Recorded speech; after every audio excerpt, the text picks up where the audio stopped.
1장 목이 마르다. 1장 갈증의 기억. 라오는 목이 마르지 않았다. 적어도 그렇게 믿고 있었다.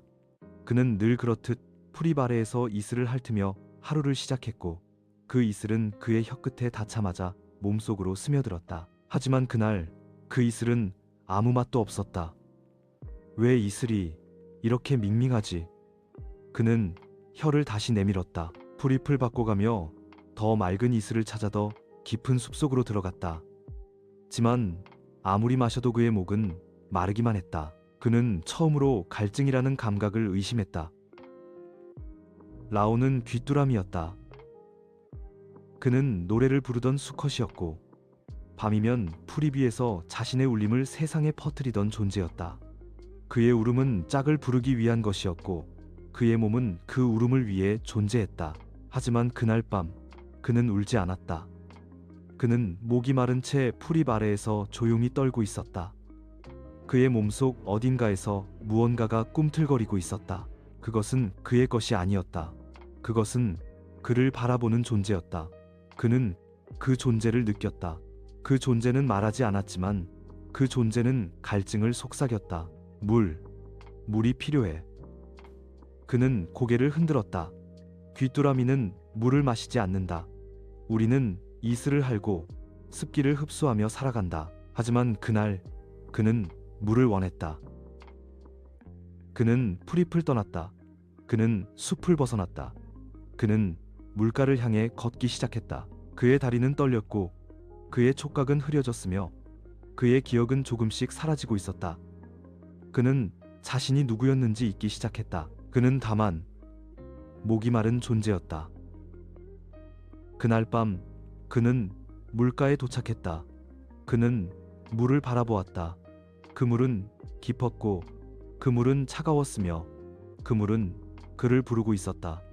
그는 물속으로 들어가지 않았다. 아직은 아니었다. 그는 다만 그 물을 바라보며 자신의 몸속에서 무언가가 자라나는 소리를 들었다. 그것은 그의 것이 아니었다.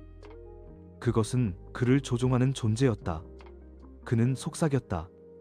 나는 목이 마르지 않아. 하지만 너는 목말라 하고 있지. 그날 밤 라오는 울지 않았다. 그는 다만 물가에서 조용히 떨고 있었다. 그의 울음은 사라졌고 그의 이름도 희미해졌으며 그의 몸속에는 갈증의 기억만이 남아 있었다. 2장 물의 목소리. 라오는 물가에서 잠들었다. 그는 풀잎 위가 아닌 축축한 흙 위에서 몸을 웅크리고 있었다. 그의 다리는 떨렸고 그의 촉각은 흐려졌으며 그의 눈은 물의 표면을 바라보고 있었다. 그는 꿈을 꾸었다. 그 꿈은 물속에서 시작되었다. 그는 물속을 걷고 있었고 그의 몸은 젖었으며 그의 숨은 느려지고 있었다. 그 꿈 속에서 누군가가 속삭였다. 너는 나를 마셔야 해. 그 목소리는 낮았고 그 목소리는 부드러웠으며 그 목소리는 그의 안에서 울리고 있었다. 라오는 눈을 떴다. 그는 물가에 있었다. 그는 꿈을 꾼 것이 아니라 기억을 잃은 것이었다. 그는 자신이 누구였는지 잊기 시작했다. 그는 그저 목이 마른 존재였다. 그는 물을 향해 다가갔다. 그의 다리는 저항하지 않았고 그의 몸은 물을 원했다. 그는 혀를 내밀었다. 그 물은 차가웠고 그 물은 깊었으며 그 물은 그를 삼키려 했다. 그 순간 그의 몸속에서 무언가가 움직였다. 그것은 그의 것이 아니었다. 그것은 그를 바라보는 존재였다. 라오는 그 존재와 처음으로 대면했다. 그는 자신의 몸속에서 그 존재의 촉수를 느꼈고 그 촉수는 그의 신경을 따라 기억을 더듬고 있었다. 그 존재는 그의 과거를 훑었다. 그가 울던 밤, 그가 짝을 부르던 순간, 그가 풀잎 위에서 세상을 바라보던 시절, 그 존재는 속삭였다. 너의 기억은 나의 길이야. 라오는 떨었다. 그는 자신이 기억을 잃는 것이 아니라 기억을 빼앗기고 있다는 사실을 깨달았다. 그 존재는 자라나고 있었다. 그는 자신의 몸속에서 그 존재의 촉수를 느꼈고 그 촉수는 그의 신경을 따라 기억을 더듬고 있었다. 그 존재는 그의 과거를 훑었다. 그 존재는 대답하지 않았다. 그 존재는 다만 그를 물속으로 이끌었다. 그날 밤 라오는 물가에서 울었다. 그의 울음은 짧았고 그 울음은 떨렸으며 그 울음은 자아를 잃어가는 자의 비명이었다. 그는 물을 바라보며 자신의 몸속에서 자라나는 그 존재의 그림자를 느꼈다. 그 그림자는 라오의 기억을 먹고 있었고 그의 의지를 마비시키고 있었으며 그의 갈증을 자신의 것으로 바꾸고 있었다. 그날 밤 라오는 물속으로 들어가지는 않았다. 아직은 아니었다. 그는 물가에서 조용히 떨며 자신의 안에서 자라나는 물의 목소리를 듣고 있었다. 3장. 두 개의 의지. 라오는 물가를 떠나지 못했다.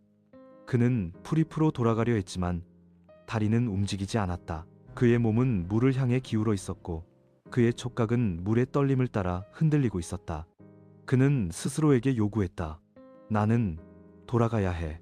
하지만 그의 몸속에서 또 다른 목소리가 울렸다. 너는 나와 함께 가야 해. 그 목소리는 낮았고 그 목소리는 부드러웠으며 그 목소리는 그의 신경을 따라 퍼지고 있었다. 라오는 저항했다. 그는 자신의 기억을 더듬었다. 프리뷰의 밤, 짝을 부르던 울음, 상큼한 이슬의 맛, 햇살 아래의 떨림. 그 기억은 희미했지만 그는 그것을 붙잡았다. 그는 자신과 누구지 모를 그 존재에게 속삭였다. 나는 라오야. 그 존재는 대답했다. 그래, 라오, 너는 나의 길이야. 그 순간 라오는 자신의 몸속에서 두 개의 의지가 충돌하는 소리를 들었다. 하나는 물을 향했고 하나는 프립을 향했다. 하나는 침묵을 원했고 하나는 울음을 원했다. 하나는 생존을 위해 기억을 지우려 했고 하나는 존재를 위해 기억을 지키려 했다. 그는 떨었다. 그 떨림은 단순한 신경 반응이 아니었다. 그 떨림은 자아의 저항이었다. 그 존재는 자라났다. 그 존재는 그의 장을 넘어 신경을 따라 그의 뇌에 닿으려 했다. 그 존재는 속삭였다.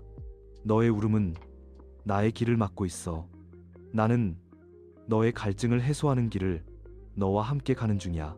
라오는 울었다. 그 울음은 짧았고 그 울음은 떨렸으며 그 울음은 자신을 지키려는 마지막 몸짓이었다. 그 존재는 멈추지 않았다. 그 존재는 그의 갈증을 더 깊게 만들었다. 그날 밤 라오는 물가에서 자신의 다리를 움켜쥐었다. 그는 움직이지 않으려 했다. 그는 기억을 붙잡으려 했다. 그는 자신을 지키려 했다. 하지만 그의 몸속에서는 그 존재가 길을 만들고 있었다. 그 길은 물로 이어졌고 그 길은 그의 죽음으로 이어질 것이다. 제4장. 연가 시. 나는 라오 안에서 자라났다. 나는 그의 장을 지나 그의 신경을 따라 그의 기억에 닿으려 했다. 하지만 그는 울었다. 그의 울음은 나의 길을 흔들었고 그의 기억은 나의 촉수를 밀어냈다. 나는 속삭였다. 너는 나의 숙주야. 너는 나의 문이야. 그는 저항했다. 나는 나야 라오야. 그러나 나는 멈추지 않았다. 멈출 수 없었다. 나는 생존해야 했다. 나는 물속에서 짝을 찾아야 했다. 나는 그를 넘어서야 했다. 그의 저항은 나의 길을 복잡하게 만들었지만 나는 알고 있었다. 그는 목이 마르다. 그는 물을 원한다. 결국 그는 물속에서 나를 낳을 것이다. 라오는 기억을 붙잡았다. 그는 프리뷰의 밤을 떠올렸다. 그 밤은 조용했고 그 프리픈 이슬을 품고 있었으며 그의 울음은 세상을 흔들었었다. 그는 그 기억을 움켜쥐었다. 그것은 그의 것이었고 그의 울음이었으며 그것은 그의 존재였다. 하지만 그 기억은 흔들리고 있었다. 그 프립은 젖어 있었고 그 밤은 물결처럼 흔들렸으며 그 울음은 물속에서 울리고 있었다. 그는 외쳤다. 이건 내 기억이야. 이건 너의 길이 아니야. 그 존재는 대답하지 않았다. 그 존재는 다만 그 기억을 더듬었다. 라오는 짝을 떠올렸다. 그 짝은 프림 너머에서 그를 향해 울고 있었고 그 울음은 떨렸으며 그 떨림은 그를 살아있게 했다. 하지만 또 다른 그 안의 존재는 물속에서 그를 부르고 있었다. 그 울음은 물결처럼 퍼졌고 그 떨림은 그를 물속으로 이끌었다. 그는 저항했다. 그는 자신의 다리를 움켜쥐었다. 그러나 다리는 물을 향해 움직이고 있었고 그 다리는 이미 그의 것이 아니었다. 그 존재는 속삭였다. 너의 기억은 나의 길을 막고 있어. 나는 그 기억을 바꿔야 해. 그 순간 그의 기억은 흔들렸다. 풀잎은 젖었고 이슬은 짠맛을 품었으며 내 안의 존재는 물속에서 그를 기다리고 있었다. 그 존재는 자라났다. 그 존재는 그의 신경을 따라 기억을 조작했고 그 기억은 물로 이어졌다. 그는 마지막으로 저항했다.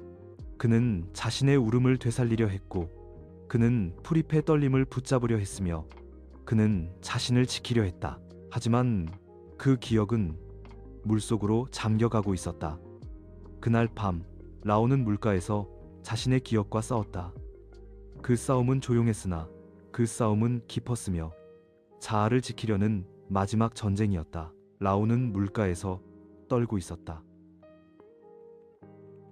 그의 다리는 물을 향해 움직이려 했고 그의 촉각은 물의 떨림을 따라 흔들렸으며 그의 눈은 물속의 그림자를 바라보고 있었다. 그 순간 그의 몸속에서 목소리가 울렸다. 라오, 너는 목이 마르다. 라오는 눈을 감았다. 그 목소리는 낮았고 그 목소리는 부드러웠으며 그 목소리는 그의 신경을 따라 퍼지고 있었다. 라오는 기를 쓰며 외쳤다. 나는 갈증을 느끼지 않아. 네가 내 안에서 목말라 할 뿐이야. 연가시는 웃었다. 그 웃음은 떨렸고 그 떨림은 그의 기억을 흔들었다. 너의 기억은 나의 길이야. 너의 울음은 나의 장애물이야. 나는 너를 지나가야 해. 라오는 저항했다. 나는 풀잎 위에서 울던 존재야. 나는 짝을 부르던 귀뚜라미야. 나는 너의 길이 아니다. 연가시는 침묵했다. 그 침묵은 깊었고 그 침묵은 물속처럼 차가웠다. 그 존재가 침묵을 깨고 속삭였다. 너는 이미 나의 일부야. 너의 다리는 나의 촉수고 너의 눈은 나의 시선이야. 라오는 떨었다. 그는 자신의 다리를 움켜쥐었다. 그러나 다리는 물을 향해 움직이고 있었고 그 다리는 그의 것이 아니었다. 나는 나야. 나는 너를 낳지 않을 거야. 연가시는 속삭였다. 너는 나를 낳을 것이다. 너는 물속으로 걸어갈 것이다. 너는 나의 문이 될 것이다. 라오는 울었다. 그 울음은 갈라졌고 그 울음은 떨렸으며 그 울음은 자아를 지키려는 마지막 몸짓이었다. 너는 기생체야. 너는 생존을 위해 나를 죽이려 하지. 하지만 나는 기억을 가진 존재야. 연가시는 멈추지 않았다. 기억은 물속에서 사라진다.